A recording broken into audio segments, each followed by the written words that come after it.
আরাম হলো? খুব ভালো লাগছে। ভালো হতো যদি রোজ এরকম করতে পারতাম। আর এরকম কিছু নয়। আমি একটা কথা বলবো? এই বিয়েটা নিয়ে তুমি খুশি তো? হ্যাঁ, খুশি তো আমি অনেক বেশি, কিন্তু দুঃখ শুধু এটারই যে তুমি আমার হয়েও পুরোপুরিভাবে আমার নও।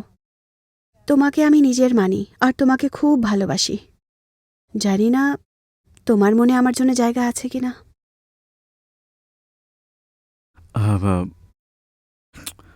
কুসুম,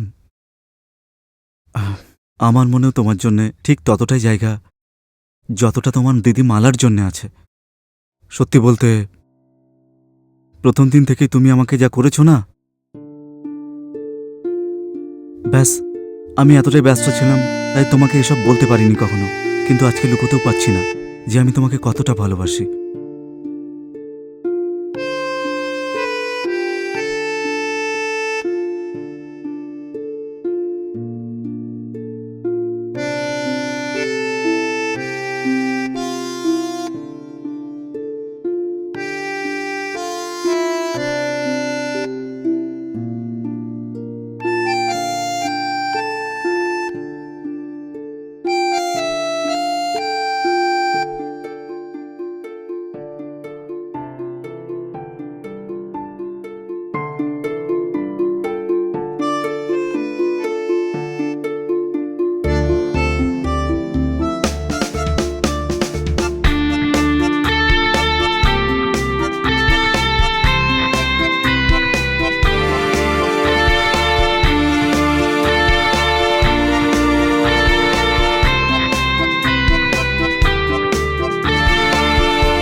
তুমি ঠিক আছো তো?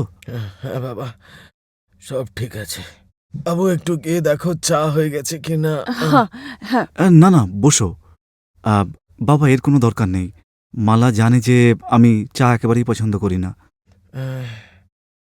বাবা, জানি না মালা তোমাকে বলেছে কিনা, কিন্তু মালা আর আমরা একে অপরকে খুব ভালোবাসি, আর আমরা বিয়েও করতে চাই। ব্যাস, শুধু তোমার আশীর্বাদ চাই। অমর, আমি বাবাকে কিছুদিন আগে এসব বলেছি। আচ্ছা, তাই নাকি? এ তো খুবই ভালো কথা। বাবু, আমি জানি মালাকে তুমি পছন্দ করো আর মালা তোমাকে পছন্দ করে। এই বিয়েটাতে তো আমরা রাজি, কিন্তু আমাদের একটা শর্ত আছে। শর্ত? কি ধরনের শর্ত বাবা? আরে কুসুম বাবু, একটু এদিকে এসো তুমি। হুম।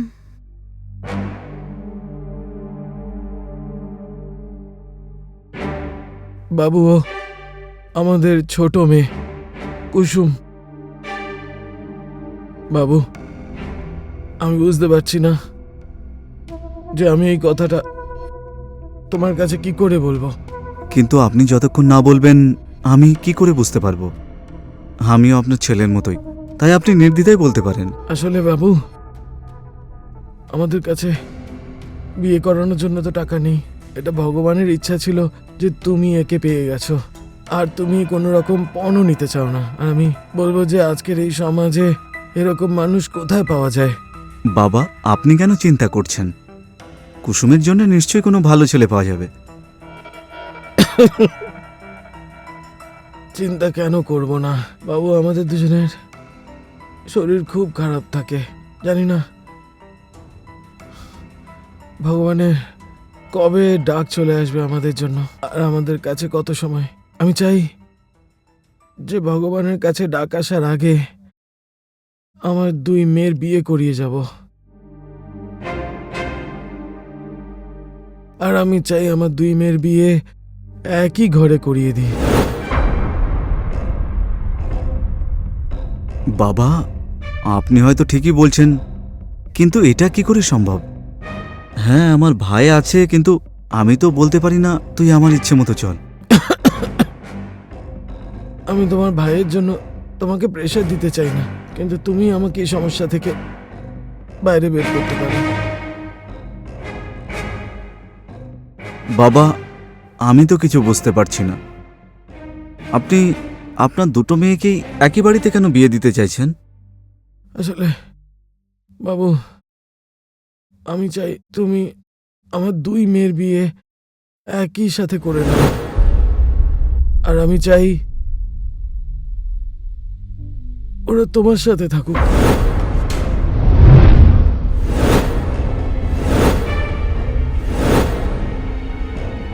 বাবা, আপনি এসব কি কথা বলছেন? আপনি বুঝতেও পারছেন? হ্যাঁ, আমি বুঝতে পারছি। আর এটাই আমরা চাই। যদি মালাকে তুমি বিয়ে করতে চাও, তাহলে কুসুমকেও বিয়ে করে সাথে নিয়ে যেতে হবে। আর আমাদের সবার এটাই সিদ্ধান্ত। আর বাবু, আমার কাছে এই বিয়ের তো কি, আমাদের ওষুধ কেনারও টাকা নেই, আর আমরা বিয়ের খরচা উঠাতে পারবো না। আর আমাদের এটাই অনুরোধ যে তুমি আমাদের দুই মেয়েকে বিয়ে করে নাও, আর এই বিপদের থেকে আমাদেরকে মুক্ত করে দাও। বাবা, আমি বুঝতে পারছি না আপনাকে কি বলা উচিত।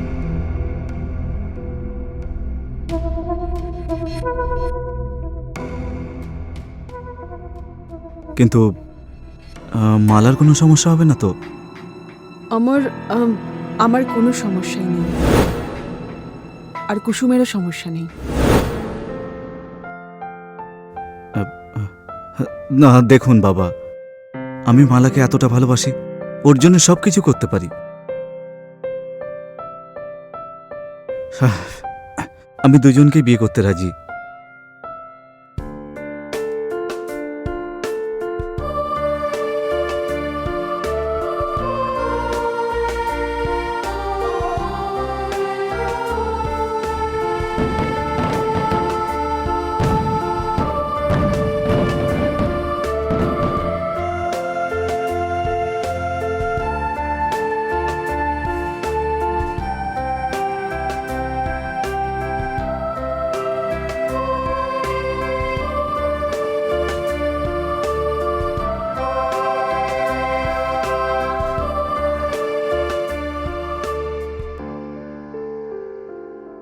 কুসুম, তোমাকে একেবারে চাঁদের মতো দেখতে।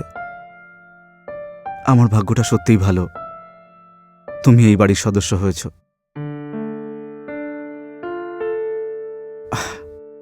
মালা তোমাকে দেখতে এতটাই সুন্দর যে যেন চাঁদ পৃথিবীতে নেমে এসছে। সত্যিই আমার ভাগ্যটা খুব ভালো, কারণ আমি ভগবানের কাছ থেকে একজন সংস্কারী আর দেখতে ভালো মেয়ে চেয়েছিলাম, কিন্তু উনি তো আমাকে দুটো স্বপ্নই পূরণ করেছেন।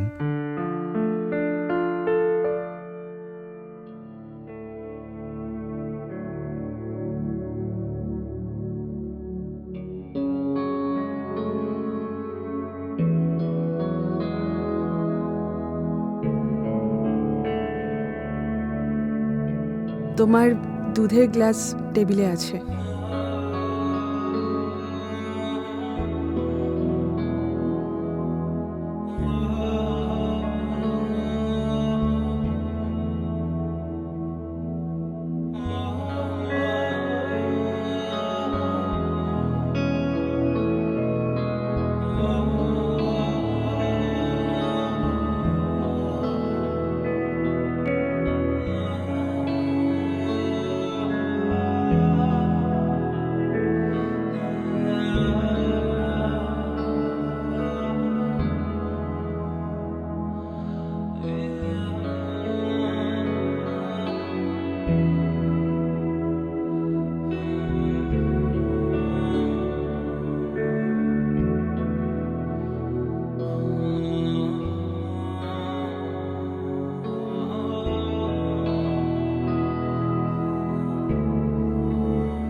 আরে 8টা বেজে গেছে। মালা, মালা ওঠো, 8টা বেজে গেছে। বিয়ের পরের দিন সকালে কে অফিসে যায় অমর? মালা, অফিসে যেতেই হবে আমাকে। না, তুমি সকাল 4টে অবধি জাগিয়ে রেখেছিলে, আর এখন সকাল সকাল অফিসে যেতে হবে। আমাকে আরেকটু ঘুমোতে দাও। মালা প্লিজ ওঠো না, আমার লেট হয়ে যাবে। আজকে বাইরে থেকে খেয়ে নিও না, বন্ধুদেরকেও এই বাহানায় পাঠিয়ে দিয়ে দিও। আমাকে ঘুমোতে দাও। মালা, চলো, তোমার জন্য জলখাবার বানিয়েছি। তুমি তাড়াতাড়ি উঠে ফ্রেশ হয়ে যাও আর জলখাবার খেয়ে নাও। থ্যাংক ইউ কুসুম, আমি এক্ষুনি রেডি হচ্ছি।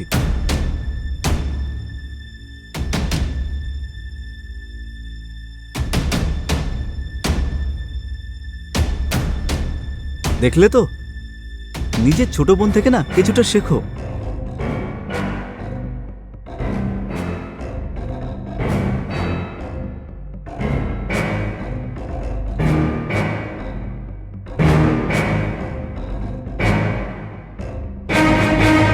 দিদি, তুমিও ফ্রেশ হয়ে যাও, তুমিও খাবার খেয়ে নাও। কুসুম, তুই বাড়িতে তো কখনো এরকম খাবার বানাতিস না, হঠাৎ কি হয়ে গেল? কোনো ব্যাপার না না দিদি, তাড়াতাড়ি ঘুম ভেঙে গেল তাই বানিয়ে দিলাম। আর তোমাদের ঘুমও খারাপ করতে চাইছিলাম না। এখন দেখ না, তোর জন্য আমাকে কিরকম ভাবে কথা শুনিয়ে গেল। কে জানে কি ভাবছে ও আমার ব্যাপারে। কিচ্ছু ভাবছে না দিদি, তুমি বেশি ভাবনা চিন্তা করছো। আর এমনিতেও অমরের ওপরে তোমারই বেশি অধিকার, আমি তো শুধু দায়িত্ব মাত্র। আচ্ছা ঠিক আছে, আমাকে এতটা ইমোশনাল করিস না, আমি ফ্রেশ হয়ে আসছি।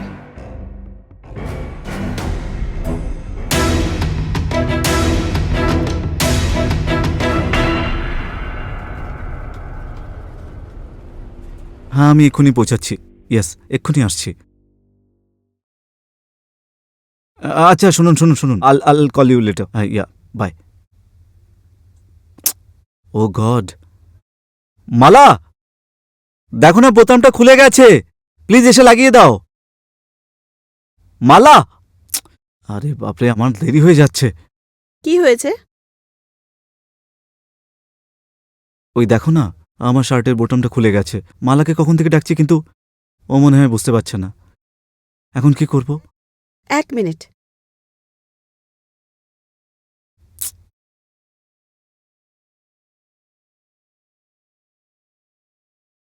দাও, আমি লাগিয়ে দিচ্ছি। ওহ,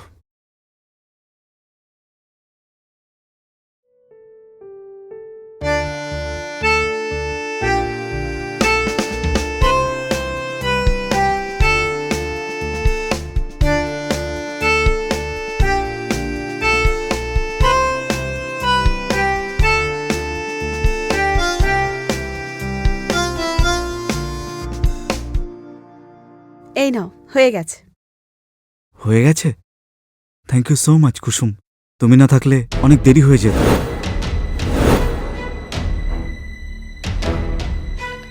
থ্যাংক ইউ সো মাচ। এটা এটা কি হচ্ছে? ও দিদি, শার্টের বোতামটা ভেঙে গেছিল, ওটাই সেলাই করছিলাম। হুম, এত এত শার্ট পরে আছে তোমার আলমারিতে, অন্য কোনো একটা পরে নিতে। সবসময় এইভাবে লেট হয়ে যাও। আরে মালা, শার্ট তো আছে কিন্তু প্রেস নেই তো। আসলে আমাদের এমপ্লয় ফেয়ারওয়েল পার্টি তো, সেই জন্য ব্ল্যাক পরে যেতে হতো। আর আমি তো তোমাকে অনেকবার ডেকেছিলাম, কিন্তু তুমি তো এলেই না। কুসুম তো শুধু আমাকে একটু হেল্প করছিল। আচ্ছা ঠিক আছে, খুব ভালো লাগছে, শার্টটা ভালো লাগছে তোমার। তুমি যাও, হ্যাঁ। দেরি হয়ে যাবে। ও হ্যাঁ, আমার লেট হচ্ছে, আমি চললাম। হ্যাঁ। বাই কুসুম।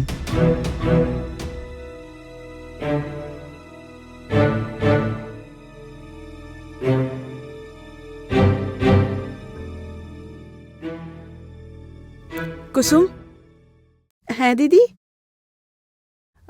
ওই আমি ভাবছিলাম যে তুই ওই আমার ঘর থেকে নিজের জিনিসগুলো বের করে নে। কারণ কি হয়েছে না, আমার ঘরে একদম জায়গা নেই জিনিস রাখার জন্য, আর তোর অনেক জিনিস রয়েছে ওখানে।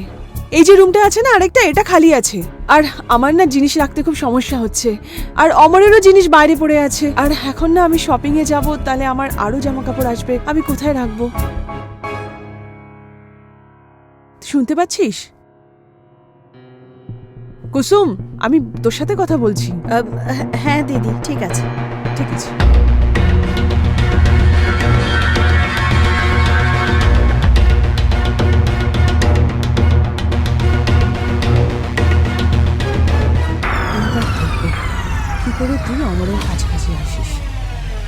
এইবার শুরু হবে মজা।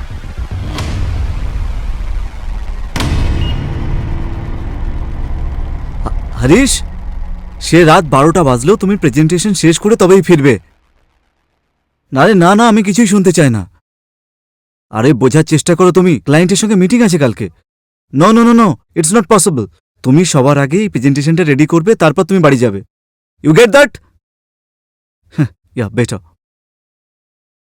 উফ।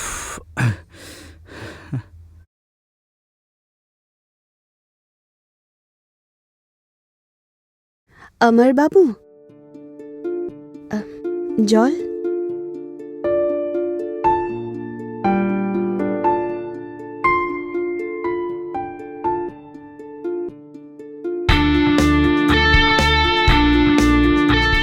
থ্যাঙ্কস কুসুম।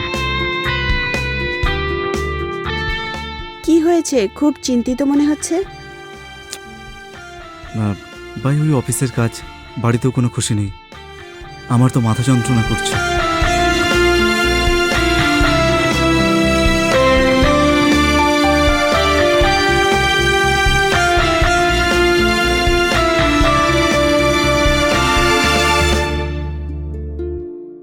কুসুম, ওই মেডিকেল বক্স থেকে একটু ট্যাবলেট নিয়ে আসবে। আসলে মাথা ব্যথার ওষুধ তো মনে হয় নেই, কিন্তু আমার কাছে বাম রাখা আছে, হয়তো আরাম পাবে তুমি। ঠিক আছে, আমি মালাকে বলে দেবো, আমাকে টিপে দেবে। ও দিদি তো মার্কেটে গেছে জিনিসপত্র আনতে, তুমি চাইলে আমি লাগিয়ে দিই।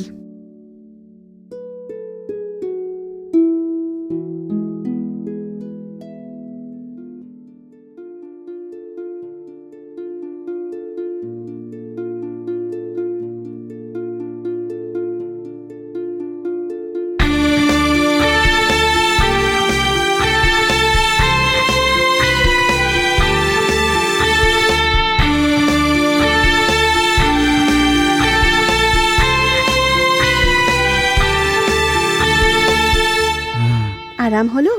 হুম, খুব ভালো লাগছে। ভালো হতো যদি রোজ এরকম করতে পারতাম। আর এরকম কিছু নয়। আমি একটা কথা বলবো, এই বিয়েটা নিয়ে তুমি খুশি তো? হ্যাঁ, খুশি তো আমি অনেক বেশি, কিন্তু দুঃখ শুধু এটারই যে তুমি আমার হয়েও পুরোপুরিভাবে আমার নও। তোমাকে আমি নিজের মানি আর তোমাকে খুব ভালোবাসি। জানি না তোমার মনে আমার জন্য জায়গা আছে কিনা।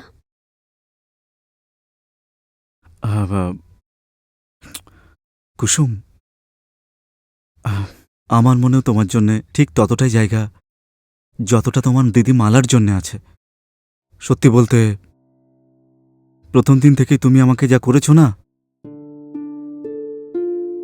ব্যাস, আমি এতটাই ব্যস্ত ছিলাম তাই তোমাকে এসব বলতে পারিনি কখনো। কিন্তু আজকে লুকোতেও পাচ্ছি না যে আমি তোমাকে কতটা ভালোবাসি।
বাপরে, উফ,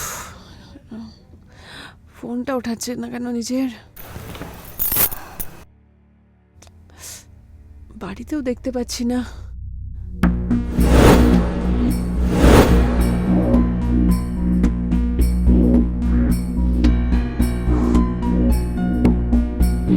ব্যাগটা বাড়িতে কেন? অমর কোথায় তাহলে? আরে দিদি, এসে গেছো? হ্যাঁ, ওই অমর বাড়িতে চলে এসেছে। ও তো বাড়িতেই আছে, আমার বেডরুমে ঘুমোচ্ছে। আমার মানে হলো আরাম করছে। কি? দিদি, আসলে ওর শরীর একটু খারাপ, তাই আমি মাথায় মালিশ করছিলাম, বেডরুমে নিয়ে গেলাম। মালিশ তো আমি করে দিয়েছি, ঘুমিয়ে ওঠা মাত্রই তোমার কাছে পাঠিয়ে দেব। ঠিক আছে।